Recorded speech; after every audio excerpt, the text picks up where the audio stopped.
भारत माता की वंदे वंदे। बंगाल की सियासत में इतिहास बन गई ये तस्वीरें।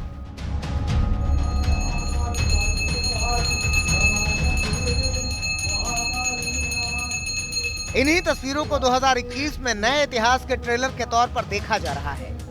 मां काली का आशीर्वाद लिया, बंगाली अस्मिता को सिर झुकाकर प्रणाम किया, खुदीराम बोस को नमन किया, किसान के घर जमीन पर बैठकर भोजन किया।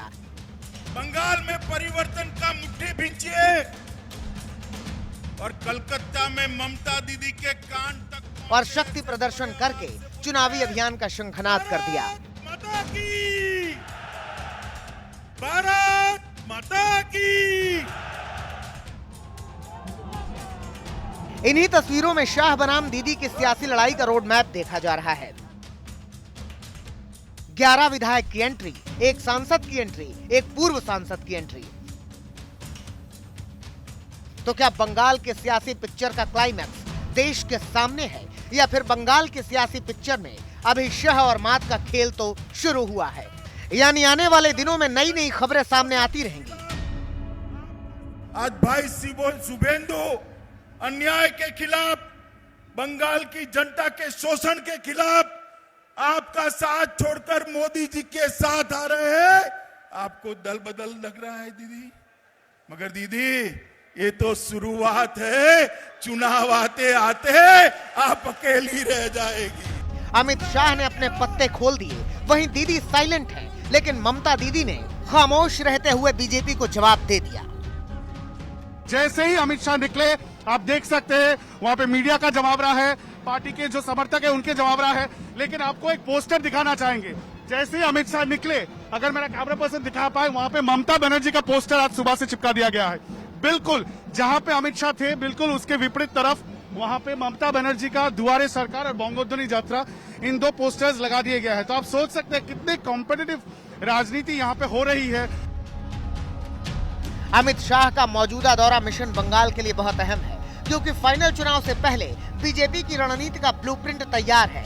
चुनाव किन मुद्दों पर बीजेपी लड़ेगी, नैरेटिव क्या होगा, एजेंडा क्या है, अमित शाह ने गोल सेट कर दिया।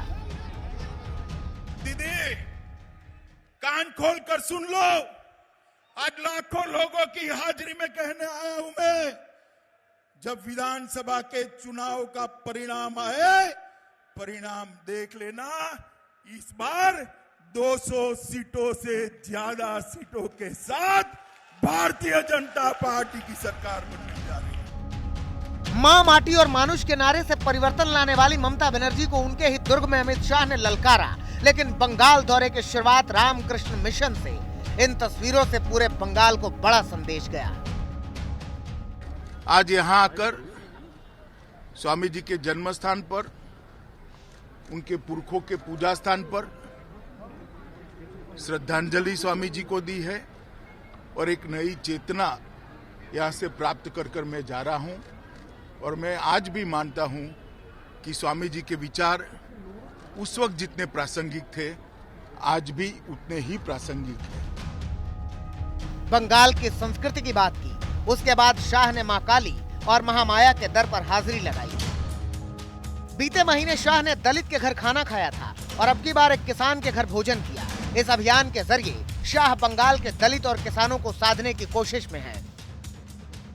बंगाल के किसान को 6,000 रुपया मोदी जी जो भेज रहे हैं, वो मिलना चाहिए या नहीं मिलना चाहिए? किसान भाइयों, जब तक आप ये तृणमूल कांग्रेस को उखाड़ कर नहीं फेंक देते, आपको ये 6,000 रुपया नहीं मिलने वाला है। मित्रों, ढेर सारी योजना है। अभी एक किसान के घर पर मैं भोजन कर आया, मैंने पूछा कि 6,000 रुपया मिला है? उन्होंने कहा नहीं मिला है। अमित शाह का यह दौरा बीजेपी अध्यक्ष जेपी नड्डा के बंगाल दौरे से चंद दिनों बाद हुआ है। ऐसा पहली बार हुआ है जब एक महीने में बीजेपी के 2 टॉप लीडर बंगाल पहुंचे हैं। 2021 चुनाव से पहले अमित शाह के एक्शन पर टीएमसी का बड़ा रिएक्शन आया। যারা শুভেন্দু অধিকারীকে এখনো ফলো করে আজকে জয়েন করেছেন, তারা প্রচুর লোক নিয়ে গেছে, তাও মাঠ ভর্তি হয়নি। তাহলে মেদিনীপুরের কোনো লোক ওখানে ছিল না, মেদিনীপুরের বেশি লোক ছিল না, বাইরের লোক। बंगाल की राजनीति को समझने वाले बताते हैं कि बीजेपी ने अपने पत्ते खोल दिए हैं, लेकिन ममता बनर्जी ने काउंटर अटैक का क्या प्लान बनाया है अभी ये समझने के लिए इंतजार करना होगा। लेकिन एक बात तो क्लियर है कि अब की बार बंगाल चुनाव में सियासी वार का नजारा एकदम अलग होगा। मनोज लोईवाल के साथ पॉल मिश्रा, मिदनापुर, आज तक।